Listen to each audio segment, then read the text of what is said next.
One. Hello, my name is Madison Martin, and I am a recipient of the Daughters of the American Revolution Good Citizens Award. I would like to thank you all for supporting my education. This is my essay. For decades, voting has been considered a rite of passage for America's youth. Teens anxiously wait for the day when they can change the government that they are forced to obey.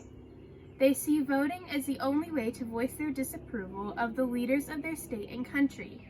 However, many do not realize that they can have a voice earlier than when they turn 18 years old.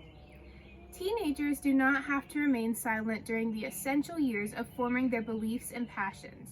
Therefore, we must find effective ways to encourage America's youth to become active citizens. In recent years, politics within the government has become an arguing match between candidates.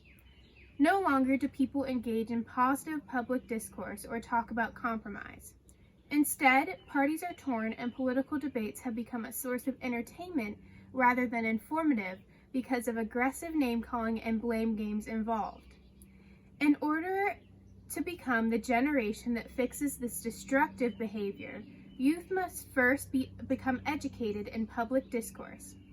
By adding lessons to educational curriculum on public speaking and discourse, students will be able to recognize what is unproductive discourse and how to avoid contributing to the division in the nation. These classes would allow for discussions on controversial issues to take place in a peaceful, welcoming environment.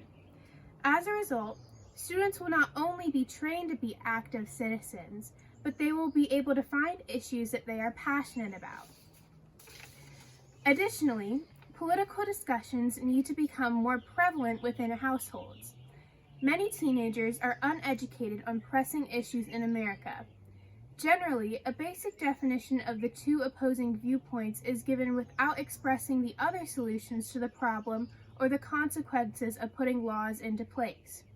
We cannot allow politics to become a taboo topic discussed only with people of similar beliefs. Instead, it needs to become a dinner table topic instead of something mothers have to remind their children not to bring up at Thanksgiving dinner.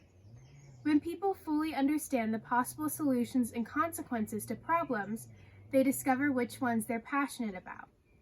A common answer among young adults for not voting is that they feel they do not know enough about candidates or their issues to make the right decision. These discussions would prevent that from becoming a common answer. When students know the issues they are passionate about, they become involved in activities such as marches and lobbying. This is evident in the thousands of teenagers being present in Washington, D.C. to encourage climate change legislation or legislation encouraging women's rights to be given instead of taken away. Without engaged youth, participation in the government will drastically decrease. When youth are energized, they become adults who are equally passionate about their role as citizens of the United States. In order for America to continue to be a strong, independent, and innovative country, it is necessary to have citizens willing to take on roles in the government. America's youth have the advantage of a unique perspective on society. However, if we do not encourage the youth to speak up, that voice is lost. When we start to recognize the importance of the voice of America's youth, they are assured that their voice remains significant throughout adulthood. Thank you.